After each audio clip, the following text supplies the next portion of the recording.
Good afternoon.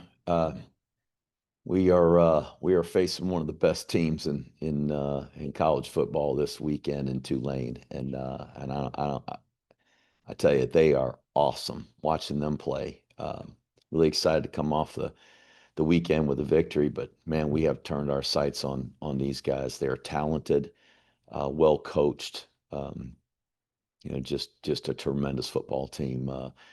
They've got two Power Five wins or Power Four wins already this year.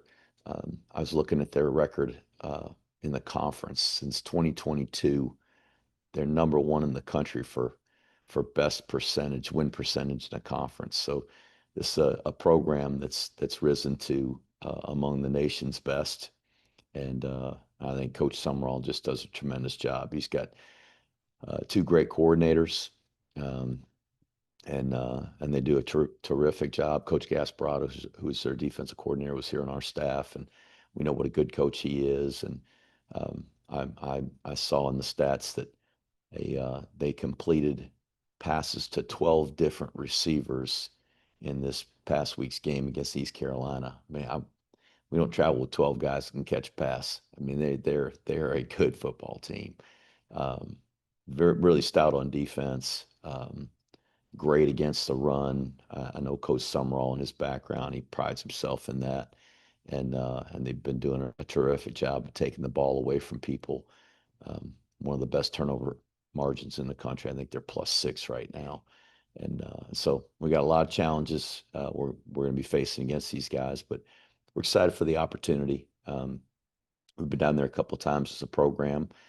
We haven't been able to come away with a win in my tenure here down there. So, that presents a challenge and an opportunity for us. And so we're going to do our very best to prepare over the next few days and get our team ready. And hopefully we can continue to improve. Thought our defense played really well on Saturday.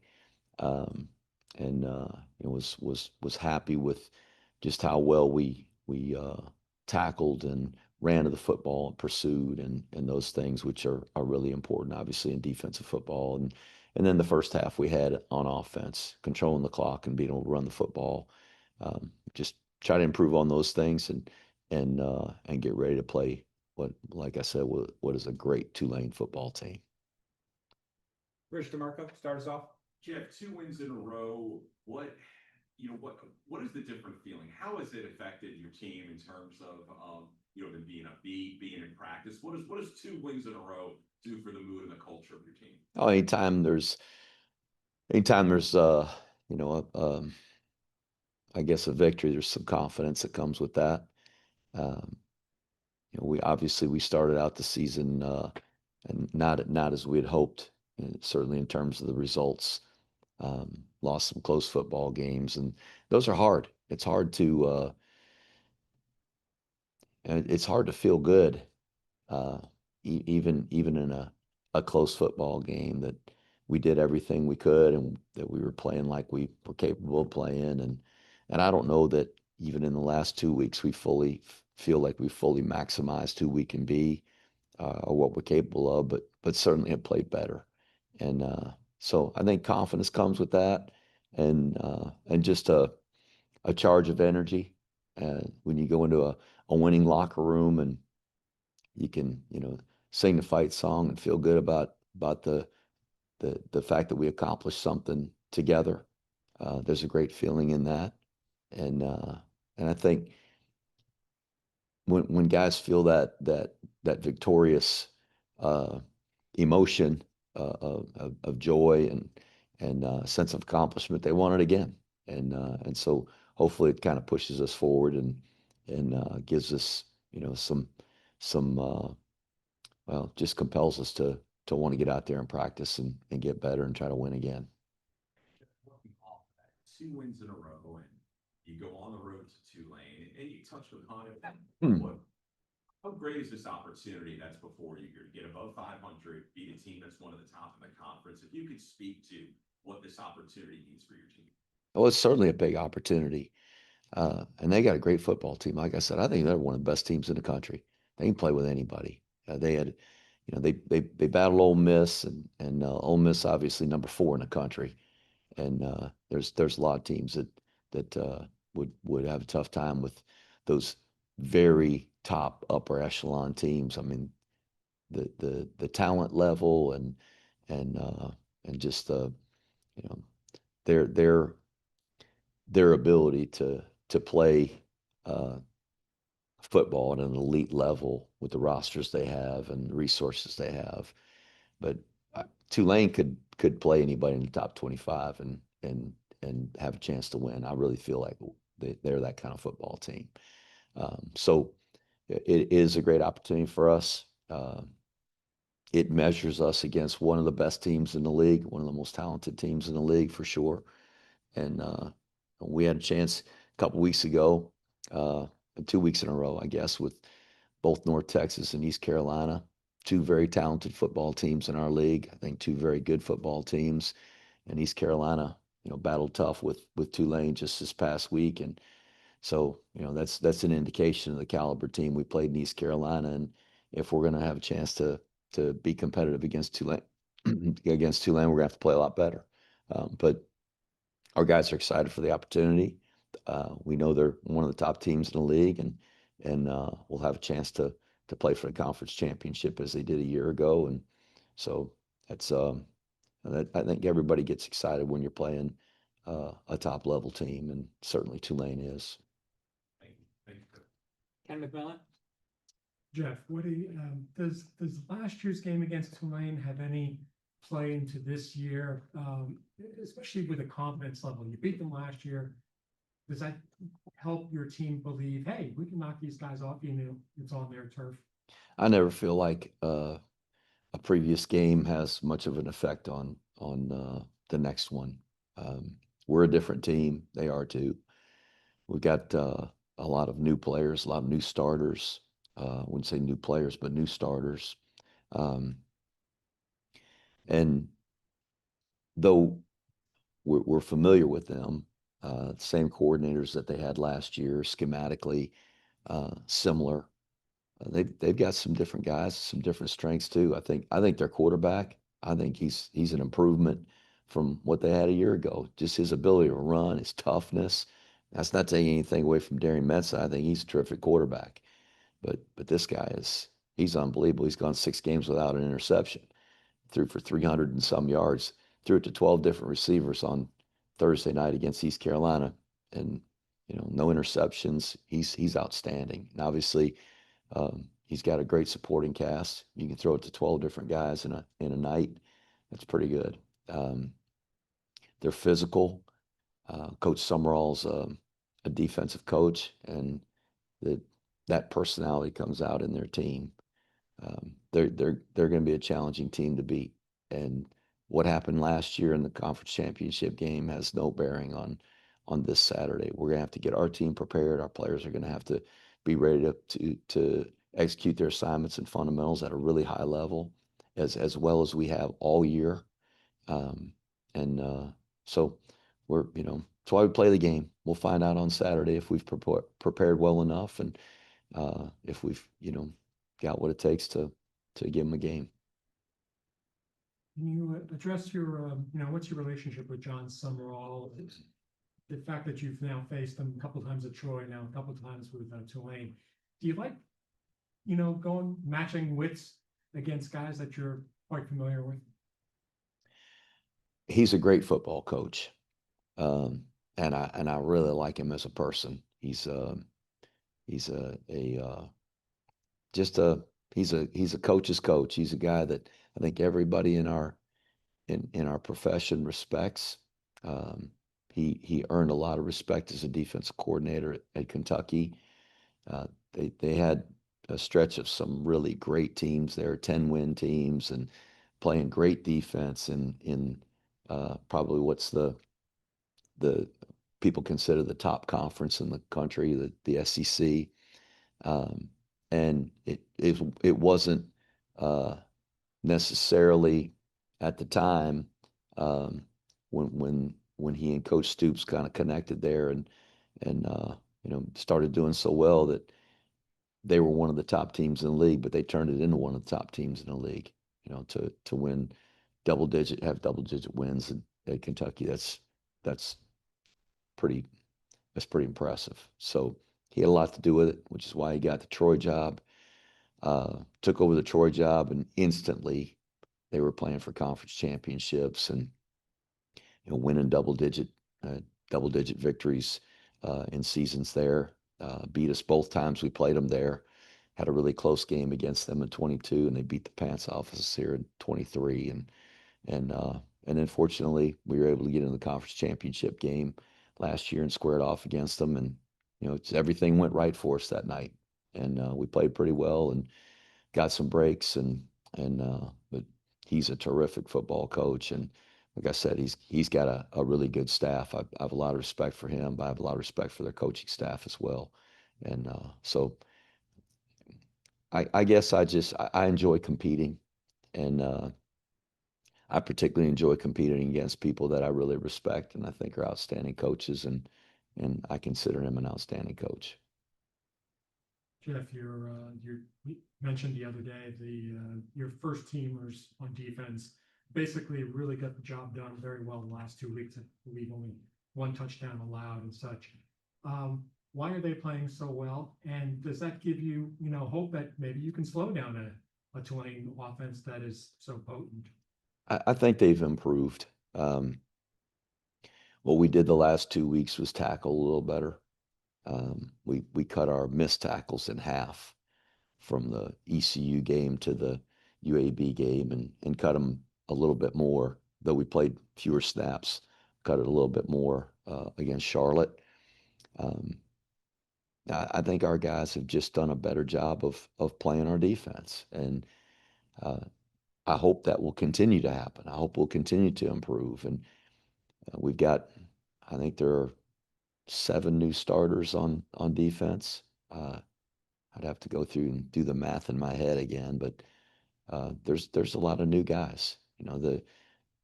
To I think it's, you look at the last drive where we had all the second string guys, some third string guys in there, and collectively those guys playing as a unit didn't play as well as a unit as the first team guys. And so I think as those first team guys play together, that unit plays better as we go through the season, or should hopefully improve. And some of those backups are going to be inserted. They're going to play certain snaps, but that may be, may mean we've got 10 of the 11 starters in the game at the same time, or 9 of the 11 starters in the game at the same time. That unit's been playing together, practicing together.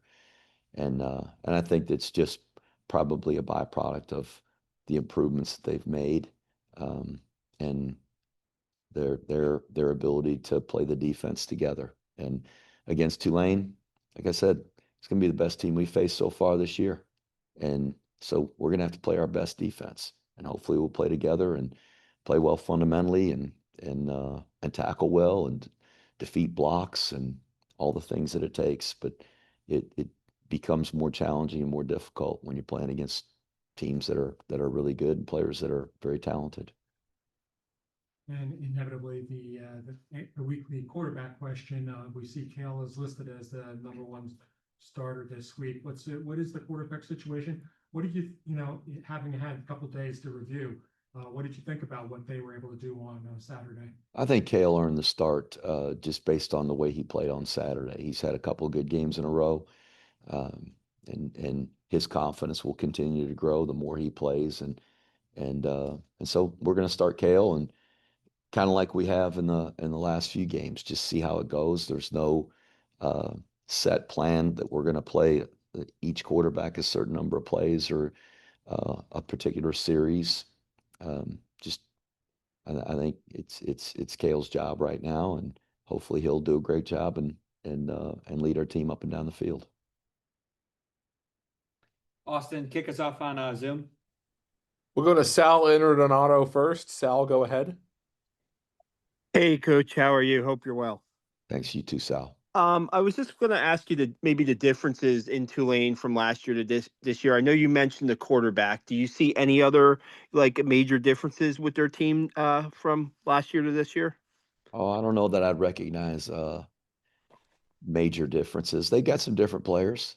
Um, Everybody in college football's got different players. That's just the way it is now. But they've done a really good job of taking the guys that they've developed in their program and have grown up in their program, along with some outstanding players from the transfer portal, and put together another great team. And they've been really, really impressive. I'm sure you've had a chance to watch them on TV like I have, and now watch them through their 6 games on film, and um, they're very talented. They're very well coached. They're very physical. Um, so though there's some different players, I don't know that they're a different football team. They're going to have a chance to win every single game they play because of all those reasons I mentioned. Some people are calling Kale Bryson Daly 2.0. Are you seeing some similarities from Bryson's junior year to Kale's now junior year in the way maybe he runs the offense? It's a little hard to compare. Um, when Bryson was a junior, there were some growing pains with him, and we were transitioning to a different offensive system, and that probably had something to do with some of the struggles that we had. But Bryson had some ups and downs as we went through that season, and Kale's had some ups and downs as we've gone through this season. But I think Bryson got better as his junior year went along, and hopefully that's going to be the same with Kale, that he'll continue to improve, and we'll see him become more comfortable, more confident, and just fewer mistakes. And obviously, there's some that really stand out, the turnovers against North Texas, and those kinds of things. And there's still times where a guy with inexperience is going to make some mistakes, but that's the case at every position. They stand out a little bit more at quarterback. Everybody sees it and recognizes it, but we've got other guys that are new players that are making some mistakes along the way, and frankly, there's some veteran players that make mistakes. It's hard to play perfect. Even the very best players, most talented players, most experienced players make some mistakes at times. So we'll live through some of those, and hopefully there won't be ones that are too detrimental. But I'm proud of him. I'm proud of how he's improved, and the progress he's made to this point, and hopefully we'll continue to see him get better. Saw that Parker Poloski had double-digit pancake blocks a couple games ago. How important has he been to the running offense in the blocking and in his blocking qualities? He's of an important piece. And Sal, you've watched us enough to know that really everybody on our offense, with the exception of the quarterback, is going to get involved in the run game and the blocking of the run game.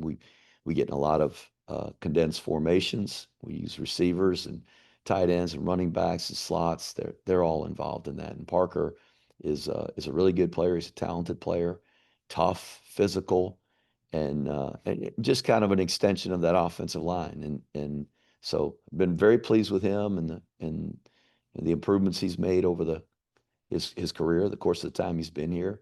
Um, it's hard to believe he's a junior already. Parker was a direct freshman, so really a young player for being a junior.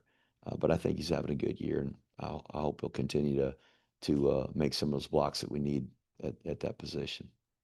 Thanks, Coach. Good luck on Saturday. Thank you. We'll go now to Sam Houston of Cam Vets Media. Sam, go ahead. That's a good name, Sam.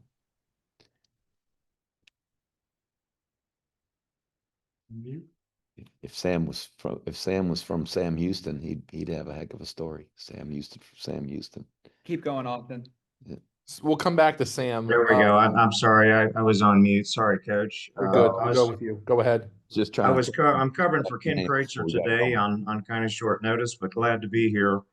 I know the past couple of weeks, well, the first 3 games of the season, your defense against the run seemed to struggle pretty hard. But the past 2 games has seen a dramatic improvement in the run stuffing ability of the defense and the importance of that and being able to control the line of scrimmage. How do you see being able to continue that success against the run against Tulane, and how important do you view that as a requirement to be able to have a fighting chance in this game Saturday? It'll be challenging. I think the run defense has improved, uh, but I think overall our defensive performance has improved, and I hope it'll continue. Tulane will make that as difficult as anybody all year. Um, and one of the things about Coach Summerall, and I certainly respect this, is his emphasis on running the ball and stopping the run. There's statistics that I'm sure you have them. If not, you'll get the the press release that they put out, and it lists in there how important it is to them and their success in winning football games when they win the yardage in terms of running the ball and stopping the run. Um, there was a statistic in there about his success against teams when they hold them under 100 yards rushing, which I, I think a lot of times you kind of say, oh yeah, well for sure you're gonna win the football game, but that doesn't mean the team can't pass it for a whole bunch of yards, and that's kind of what you see in their game, and again, just the respect I've got for their staff and how they're able to utilize the players that they have. I think East Carolina beat them in the run yardage on Thursday night, but they were so effective. Tulane was so effective in the passing game. No interceptions and 12 different receivers and threw for 300 plus yards and um, just a very good football team and can you know can run the ball, can throw the ball, and so it's going to be a challenge for us. And we can't concentrate solely on just stopping the run, though I think that is really important. And it's one of the tenets of our program to try to run the ball and stop the run. But we're gonna have to stop it all because they're really good. Yeah, Coach, a follow-on question, run related. Well, first I wanted to ask if you have any update on Cody Harris Miller, but in addition to that, um, the trio of Smith, Bartosh, and Radina have definitely been showing their presence on the offense in the past 2 or 3 games, and I would like for you to take a minute just to talk about their contributions and how important you view them to the diversity of the offense. So Cody Harris Miller is probably a couple of weeks away. He's really improved in his recovery, and I'm excited about that. We're hopeful that we're going to get him back pretty soon. He'd be a nice addition to the rotation there. Obviously, has meant a lot to this program, and is a really tough player in the interior on the defensive line. As for the running backs, all three of those guys you mentioned have really contributed and in their own way kind of come into their own as a player. Carson Smith is a really good runner with the football, and thing I'm most proud of is we've seen him improve as a blocker without the football and the things that he's done. And I think that's where Jake Rendina has been extremely valuable to the program both last year and this year. And I think he's a good runner, and he gets tough, hard yards. Built a little different and different running style than the other guys, but outstanding without the football. Really strong, one of our strongest, maybe pound for pound, our strongest player. And then Briggs Bartosh, who's uh, he's a brand new player. I mean, he was on the team last year as a scout team player, but great speed and we've seen him make some big runs. Obviously, the first touchdown against North Texas when he busted out of there, and very talented player. He's had an injury. The last couple of weeks has slowed him down, but we're hopeful we'll get that in check and be able to get him into the rotation. But really like all those guys, all different, all have some skills that maybe make them unique from the other guys. But all three of those guys, I expect will continue to contribute along with Hayden Reed at running back. We'll conclude with JJ Pavlik. JJ, go ahead. How are you, Coach? Obviously, fundamentals has been a huge part this season. How has that progressed? And the second question, going into Tulane, how important is it going to be for you guys to set the tone early on offense and defense? Well, fundamentals are important every single day. Block and block destructions and tackling, breaking tackles, taking care of the ball, taking the ball away. The fundamentals of football, those matter in every game. They matter every day, and the it's probably why we spend so much time on the basic elementary fundamentals of the game, because we're not going to rely on just being a more talented team and going out there and out scheming people and out athleting people. We've got to play really well.